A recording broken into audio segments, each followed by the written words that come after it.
Our presentation this afternoon on Health and Humanitarian Supply Chain Summit starts with, we have gone directly into what you're supposed to be doing. We looked at who the stakeholders are.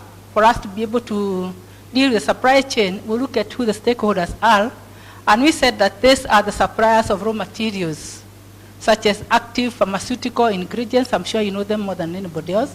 Then also, we need to look at those who manufacture the medicines, their involvement. Also, the manufacturers of devices. We have wheelchairs, condoms, HIV testing kits, and so on. Then we have also the transporters of medicines. These have been talked about. Maybe I should even skip this one, by sea, by air, by land. Then also the storage of the medicines, the warehousing, and of course that's on the government and the private sector. I think people are storing medicines, even in the private sector. KEMSA was here, and they told us quite a lot on what they're doing. Then we have the regulatory bodies also. The Pharmacy and Poisons Board was the involvement in the supply chain. And then distributors to the end users. What about drivers and the loaders? Then the health facilities that use them in the, mainly, okay, even here, and then also in the counties, health care providers, and of course then finally also the patients. Now, where does the academia come in? Academia is a key stakeholder in the supply chain, in the sense that they're the first people who train the people who will be dealing with the medicines, at undergraduate level, at postgraduate level, and also they are involved in carrying out research to inform the supply chain. Without research, then we do not have evidence, and therefore we cannot come in a strong way. So there is need to have the academia.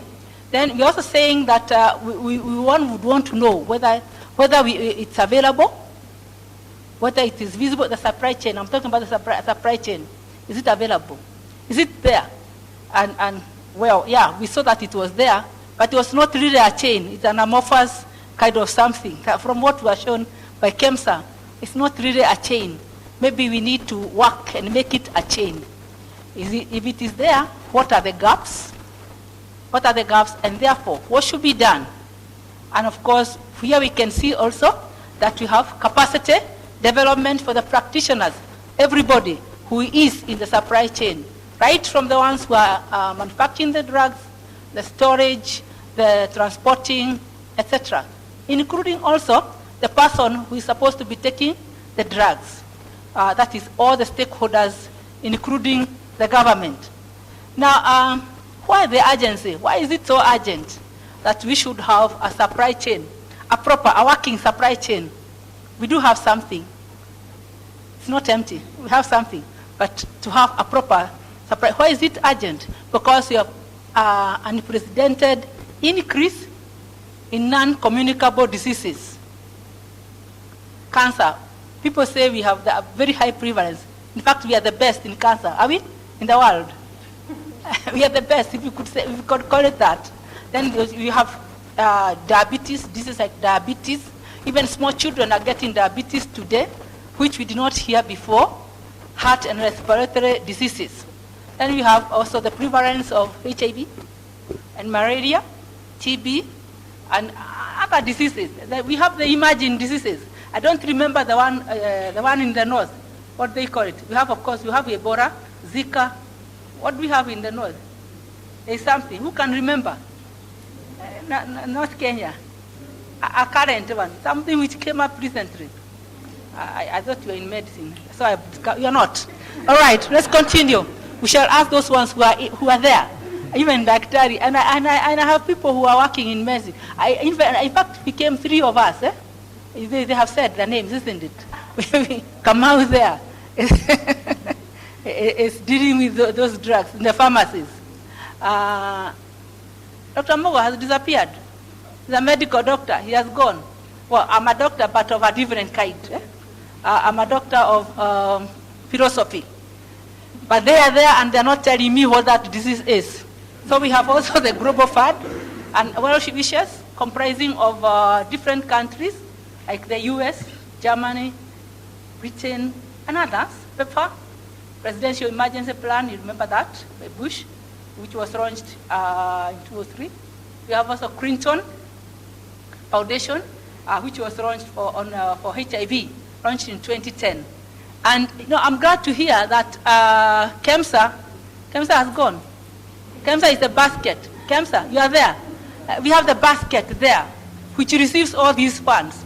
And I'm sure, I hope, they distribute the funds properly so that they're used also properly in the supply chain. They're the basket, isn't it? It's important for us to have a basket because we have funding coming from different places and one going there, another one there. Then we do not have consolidated forces in as far as the supply chain is concerned. Where is the perceived need? You have the relevance. We look at the relevance of what's going on in training. When I heard about supply chain, in fact, I heard about it recently, and somebody here, God Pamela, tried to interest me in it. I was not interested. She wrote an email. I still was not interested. She sent an emissary.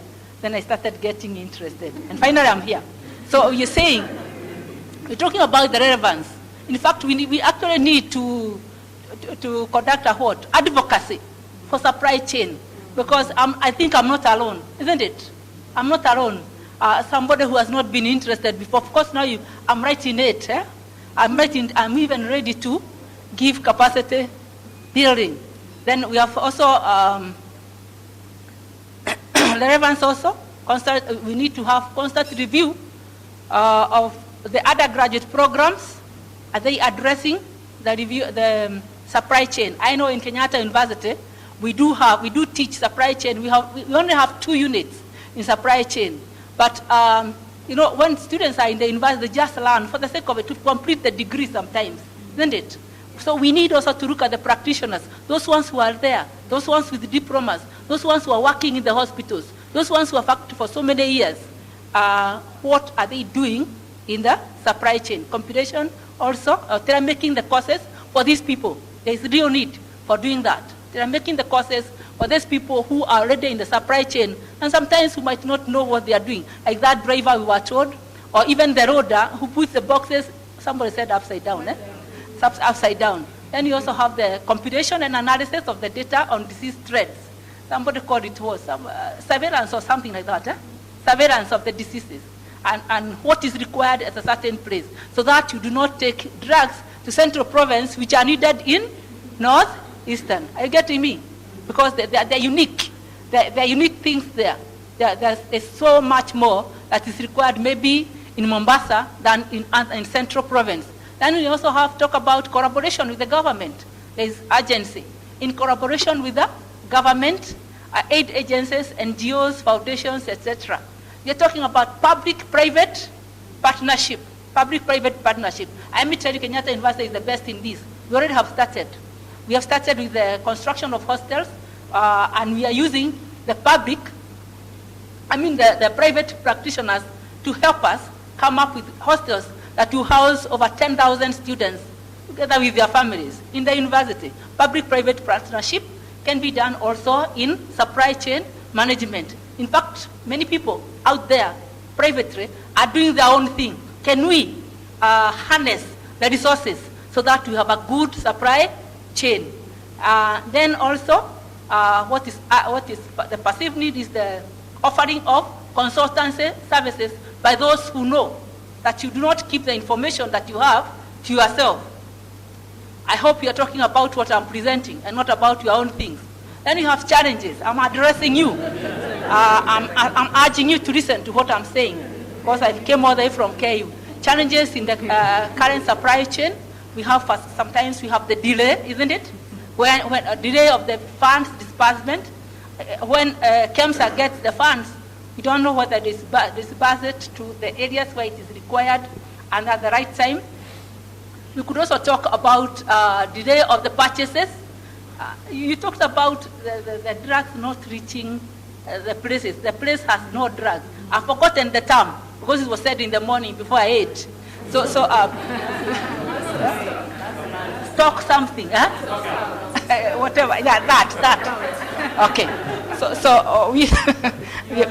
Yeah. Thank you very much.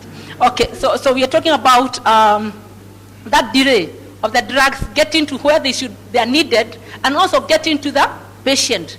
Many times you have been told, I've been told from my pharmacy, I'm not reporting you, Dr. Kamau, but I've been told to go to buy drugs in Nairobi Hospital. Why are they not in KU, in that pharmacy? Kamau, I'm talking.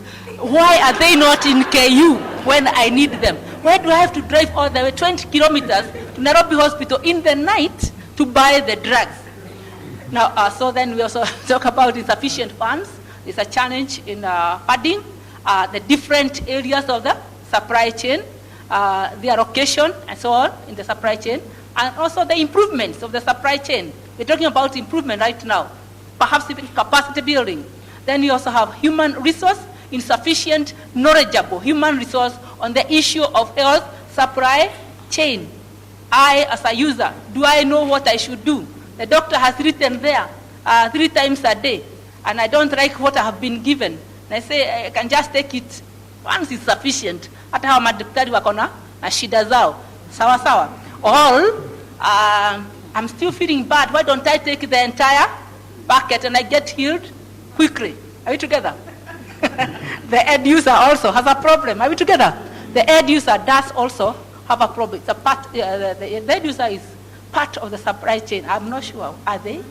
Insufficient quantification skills of required health commodities, drug quantities required. I think we talked about that in the morning.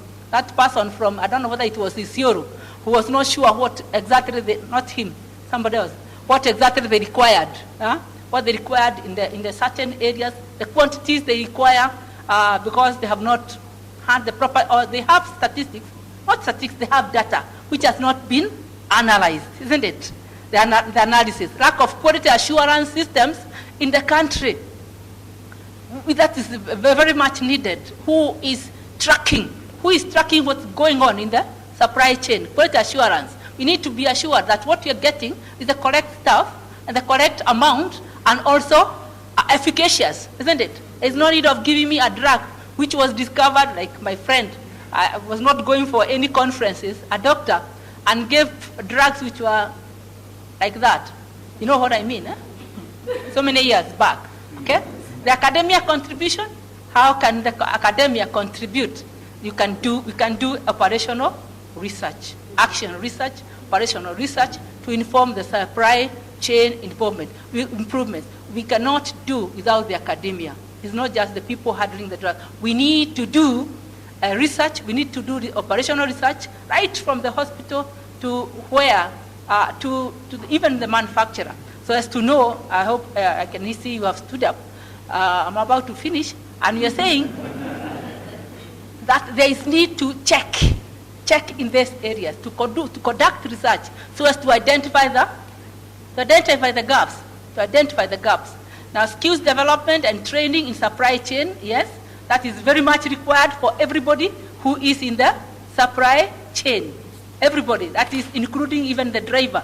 And I think the more important person, where the driver just drives, the person who knows, the loader, who knows this quantity this is for there, and it should be kept in this way, and it should be in the fridge and not in the open space. Then teaching hospital, research for models of best practice for hospital supply chain, dissemination and policy formulation. I asked in the morning, and I'm not going to go into that, whether there is a policy, whether you have a policy. Has KEMSA helped the government come up with a policy on the supply chain? Who should be in it? How should it be handled? And they will be able to help streamline and it was, I don't know, I'm not going to castigate anybody, but it's important that things are working and working properly. And we are happy that, Pamela, you have brought this up so that we can start thinking about this. Futuristic gaps. It was to start supply chain, organization, organization, okay, maybe not just the university, together with NGOs, ICAP, and there's something that's happening in Colombia. Maybe we can look at that. It's a good practice, and you can look at that and see what can be done. Then teaching hospital, research for models of best practice for hospital supply chain, the dissemination again, and formulation. Kenyatta University has 3 hospitals, and that's why we need this perhaps more than anybody else. We have 3 hospitals. We have the Children's Hospital, the General Hospital, all of them are referral, and also the Women's Hospital, all of them referral. The first time for the government hospitals, because they are in a public university, the first time that we're having the Children's Hospital that is public, and also the Women's Hospital, which is public. So that hospital can go a long way into helping also in the supply chain. I believe if we get a good CEO, things will work out properly. Then we have epidemiological data on common diseases according to the qualification of different types of medicines. I don't need to explain that. You know it more than I do. So who are the target audience? For us, we are talking about the undergraduates, the postgraduate students, and the practitioners, that is in pharmacy, clinical medicine, and also nursing. But we have, that is for the university in the training. But I'm adding also the others so that we can give them short courses that will help in the chain. Then national pharmacy, therapeutic committees, etc. Public health finance officers. You might think the finance officer is not there, but he is there because he's the one who provides the funds. And we know how accountants sit on money when we need it, isn't it? Yeah, we need them to know that this money is supposed to be dispersed as soon as possible. Procurement and supply officers, they sit on the papers in the office. They have sat on mine, and we need the supplies as soon as possible. Storage and warehousing staff, quality assurance staff, private sector, medicine transporters, etc. Now, so what do we do? Where do we start? Where we start? I'm going to tell you in about 1 minute. Don't worry, I'm going to tell you. I'm about to tell you. It's easy to start. Where do we start? I'm going to add a few. That's why I'm looking at my small thing, which I'm looking at here. So gap analysis, we need to look at the gap analysis. Research, by doing research, that is, we need to see those gaps, what has caused the gaps analysis. We need to use existing current evidence based on research in the country, evidence-based. Then if we talk about disease surveillance also, we can start there, the diseases, and therefore know the quantities or rather what should be taken to different areas depending on what is prevalent in the areas. We also need to plan, monitor and evaluate. Plan, monitor and evaluate. And also, of course, I talked about PPP on the chain management, public policy, public-private, what? Partnership. Public-private partnership. And finally, advocacy for supply chain management. Okay? Based on research. Thank you. Questions?